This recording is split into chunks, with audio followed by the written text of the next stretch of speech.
Welcome to skill injection fundamental course. এবং finally আমরা দুইটা টিউটোরিয়ালের পরে আজকে আমরা ডাবল কোরি স্কিল ইনজেকশন করার জন্য প্রস্তুত।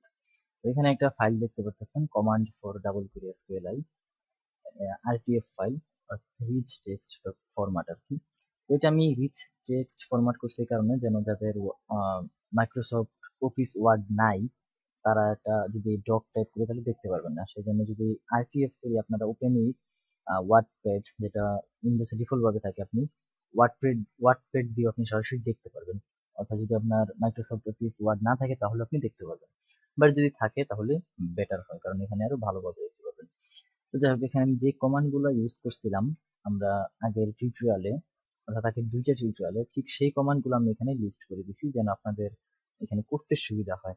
কারণ প্রথম প্রথম আপনাদের এগুলো সবকিছু মনে রাখা পসিবল না, আর বারবার ভিডিও টিউটোরিয়াল দেখে সেগুলো আবার একটু একটু করে আমার বকবক শুনবেন, আবার টিউটোরিয়াল দেখে কোয়েরি লিখবেন। এটা অ্যাকচুয়ালি তার চাইতে একটা ফাইলে রেখে দিলে বেটার হয়, আপনি এখানে কপি করে আপনি শিখতে পারবেন। তো এই জন্য আমি সম্পূর্ণটাকে একটা ফাইলে নিয়ে নিছি, অর্থাৎ টাইপ করে দিছি, তো যে কারণে আপনি এগুলো সম্পূর্ণভাবে ইউজ করতে পারবেন। তো আমাদের উপরের এতগুলো না দরকার নেই আপাতত, কারণ এগুলো হচ্ছে আমাদের প্র্যাকটিসের জন্য। আমাদের দরকার হচ্ছে লাস্ট কোয়েরিটা, অর্থাৎ এটা হচ্ছে আমাদের মেন কোয়েরি। আমি জাস্ট এটাকে কপি করে এনে এটা কেটে দিই, নোট প্যাড ওপেন করে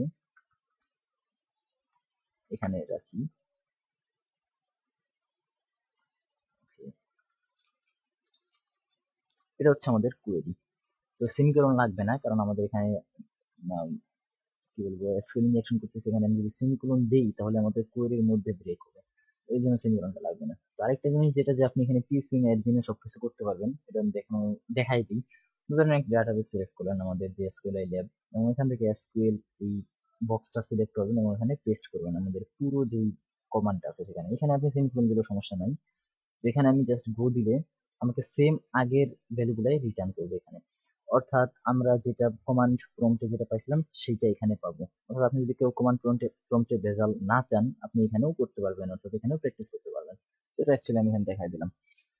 ওকে, তো আমরা এখানে এটা আগেও দেখছি যে এখানে কিভাবে ব্রেক করতে হবে। এখানে সিঙ্গেল কোটেশন এবং নট স্টার, আমি maybe তিনটা দিয়েছি, হ্যাঁ। ওকে, নাও লগড ইন। তো এখানে আমি আগে যেটা দেখাইছিলাম যে এন্ড ফলস অথবা 0 = 1 দিলেও আমার এখানে ফলস কন্ডিশন হবে, অথবা 0 = 0 অর্থাৎ ট্রু, সরি 0 = 1, 0 = 0 হচ্ছে ট্রু। তো ট্রু হলে আমাকে ভ্যালু দিবে, আর ফলস হলে আমাকে ভ্যালু দিবে না, যেটা আমি এইভাবেও করতে পারি এবং এইভাবেও করতে পারি। এখন নতুন আরেকটা জিনিস দেখাবো, সেটা হচ্ছে যে 0 বা শুধু 1। 0 মানে হচ্ছে ফলস এবং 1 মানে হচ্ছে ট্রু।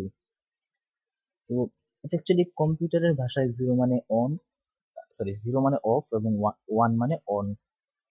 যারা সি ল্যাঙ্গুয়েজ শিখতেছেন তারা অবশ্যই এটা মানে যদি পারেন বা শিখতেছে থাকেন বা শিখবেন ভবিষ্যতে, তখন এটা দেখবেন যে এই 0 এবং 1টা অ্যাকচুয়ালি কি। আমাদের এই পুরো কম্পিউটারটা শুধু দুইটা জিনিস বুঝে, সেটা হচ্ছে 0 এবং 1। অর্থাৎ এই 0 এবং 1 হচ্ছে বাইনারি।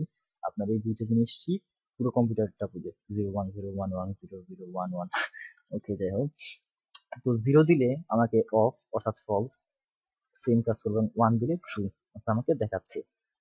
ওকে, যাই হোক, আমাকে যেটা করতে হবে জাস্ট এন্ড দিয়ে আমাদের এই পুরো কোয়েরিটাকে কপি করে এনে এখানে পেস্ট করে দিতে হবে। আরেকটা যেটা করতে হবে যে জাস্ট এই পুরোটাকে ব্র্যাকেটের মধ্যে দিতে হবে, এই পুরোটাকে আমাকে প্যারেনথেসিসের মধ্যে র‍্যাপ করে দিতে হবে। অর্থাৎ যেটা এখানে একটা ব্র্যাকেট হয়ে গেল, এখানে একটা ব্র্যাকেট। তো এতটুকু আমাকে দিতে হবে, তা না হলে আমাকে এরর আসবে। দেখেন আমি যদি ব্র্যাকেটটা না দিই তাহলে আমাকে একটা এরর জেনারেট করবে, এক্সিকিউট দিলে আমাকে একটা এরর দেখাচ্ছে। তো এটা এরর হলে কোনো প্যানিক করার কোনো চিন্তাই নেই, আপনি জাস্ট এখানে প্যানিক হওয়ার চিন্তাই নেই, জাস্ট এখানে আপনি প্যারেনথেসিস দিয়ে দিবেন, এক্সিকিউট দিবেন। এখন আমাকে একটা এরর দিচ্ছে যে operand should contain one column. Okay, what is this? এই এরর তো আমি কখনোই দেখিনি আগে। তো যাই হোক, এখানে আপনি একটা জিনিস দেখবেন যে এসকিউএল আপনাকে বলে দিবে যে এটা অ্যাকচুয়ালি আপনি কি এরর আসতেছে এবং এটার সলিউশনটা কি। তো এসকিউএল ইনজেকশনের ক্ষেত্রে এটা অবশ্যই সুবিধা, এবং এসকিউএল প্রোগ্রামিং আসলে প্রোগ্রামিং স্ক্রিপ্টিং ল্যাঙ্গুয়েজ আর কি। তো যাই হোক, এটা প্রোগ্রামিং স্ক্রিপ্টিং এর নিয়ে তো ইয়ে করার দরকার নেই। আমরা যেটা দেখবো যে এখানে আমাকে বলে দিচ্ছে যে প্রত্যেকটা শুধুমাত্র একটা কলাম দরকার। কিন্তু আমার এখানে দুইটা কলাম। এখন যে দুইটা কলামটা কি, এই কমার আগে একটা কলাম এবং কমার পরে আমাদের এই সম্পূর্ণ যে বড় কলাম সেটা একটা, অর্থাৎ আমাকে দুইটা কলাম হয়ে যাচ্ছে, আমার এটা একটা কলাম করতে হবে। তো একটা কলাম করবো কিভাবে, জাস্ট আমি এখানে সিলেক্ট ওয়ান ফ্রম দিয়ে দেবো, তাহলে আমার এটা একটা কলাম হয়ে যাবে এবং এই পুরোটাকে আবার এই ব্র্যাকেটের মধ্যে দিয়ে দিতে হবে। এখন আমি এটাকে কপি করে এনে জাস্ট এই আগের জায়গায় পেস্ট করে দিই। ওকে, নাও execute. Okay, another error, every derived table must have its own alias. ওকে, নাও আমার তো এলিয়াস আছে, তাহলে এখানে আবার কোথায় এলিয়াস? এখানে একটু খেয়াল করে দেখেন যে প্রত্যেকটা টেবিলের নির্দিষ্ট এলিয়াস থাকতে হবে।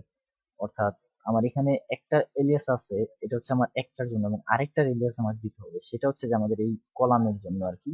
এইটার জন্য একটা এবং এইটার জন্য একটা। তো এটার জন্য আমার একটা ওন এলিয়াস দিতে হবে, সেটা হচ্ছে যে এই সিলেক্ট ওয়ান, এই এতটুকুর বাহিরে, জাস্ট এই এতটুকুর বাহিরে আমার একটা এলিয়াস দিতে হবে, সেটা হচ্ছে যে আমি একটা নতুন এলিয়াস দিলাম ও ওয়াই। তো জাস্ট এটা দিয়ে আমি দিই। ওকে, দেখি আমার এখন কিছু হয় কিনা, নাকি আমার আরো কিছু করতে হবে। জাস্ট কন্ট্রোল প্লাস ভি দিয়ে পেস্ট করলাম এবং এক্সিকিউট করার পর আমাকে একটা এরর দিচ্ছে, সাব কোয়েরি রিটার্ন মোর দেন ওয়ান রো। ওকে, সো এখানে কিন্তু আমাকে কোনো হিন্ট দিতেছে না যে আমার কি করতে হবে। এখানে আপনার প্যানিক হওয়ার কোনো কারণ নেই, জাস্ট খালি আবার এক্সিকিউট করুন অথবা রিফ্রেশ করুন, করতে থাকুন করতে থাকুন। এখন আপনাকে এই আমি যেটা বলছিলাম যে এররের মাধ্যমে আপনাকে ভ্যালুটা রিটার্ন করবে। দেখতে পাচ্ছেন যে আমাদের এররের মাধ্যমে যে সিলেক্ট ডাটাবেস এই ফাংশনটার কাজটা আমাকে কিন্তু এররের মাধ্যমে রিটার্ন করে দিছে। অর্থাৎ duplicate entry SQL lab 1 for কি গ্রুপ কি, যেটা আমরা ঠিক কমান্ড প্রম্পটে দেখছিলাম ঠিক ওইটাই আমাকে এখানে রিটার্ন করতেছে। ডাবল কোরি এক্সপ্লেনেশনের মজাটা এখানেই যে আমি ডাবল করে করে করে এখানে আমি এররের মাধ্যমে ভ্যালু পাচ্ছি। তো এখানে নর্মালি আপনি যে ইয়াটা আছে, কোয়েরি গুলো আছে সেগুলো করবেন, যেমন সিলেক্ট ইউজার রুট এট লোকাল হোস্ট, আবার দিই, দেখবেন যে আমাকে এরর আসতেছে। এরকম যদি কোনোবার এরর আসে, জাস্ট আপনি এক্সিকিউট করবেন অথবা রিফ্রেশ করবেন, তাহলে আপনাকে একবার আসবে একবার আসবে না, এরকম ভাবেই করতে হবে আর কি। ওকে, আমার কাজ এখানেই শেষ এই টিউটোরিয়ালের জন্য, বাকিটা আপনারা করবেন। অর্থাৎ আমি জাস্ট এখানে এটা হচ্ছে, আমি একটু বলে দিই যে এটা হচ্ছে যে কোর, কি বলবো, এসকিউএল ডাবল কোরি এক্সপ্লেনেশনের কোর হচ্ছে এতটুকু। অর্থাৎ কোর জিনিসটা আপনার এইখানে, আপনি এখানে যা করবেন ঠিক এইটাই আপনার এররের মাধ্যমে এখানে শো করবে। আপনাদের কাজ হচ্ছে এখন আপনি এইটার ডাবল কোয়েরি করে বাকি যে কলাম নেম এবং টেবিল নেম সেগুলো বের করতে হবে। সিস্টেম কিন্তু সেই আগেরটাই, আমরা যেভাবে from information schema dot table দিয়ে বের করবো, সিস্টেম সেটাই, জাস্ট আমি এখানে ডাবল কোয়েরি করতেছি, এখানে এক্সট্রা কিছু অ্যাড করতে হচ্ছে, সেটা হচ্ছে ডাবল কোয়েরির জন্য। ওকে, তো অনেক কি বলবো, কথা বলে ফেললাম, এবং এই তিনটা টিউটোরিয়াল একসাথে বানাতে যে আমার অবস্থা খুবই খারাপ হয়ে গেছে ডাবল কোয়েরি এক্সপ্লেনেশনের জন্য। যাই হোক, আমি আপাতত এখন আর টিউটোরিয়াল বানাবো না, কারণ খুবই কষ্ট হইতেছে আমার শীতের মধ্যে। যাই হোক, আপনাদের কাজ যেটা সেটা হচ্ছে যে বাকিগুলো বের করবেন।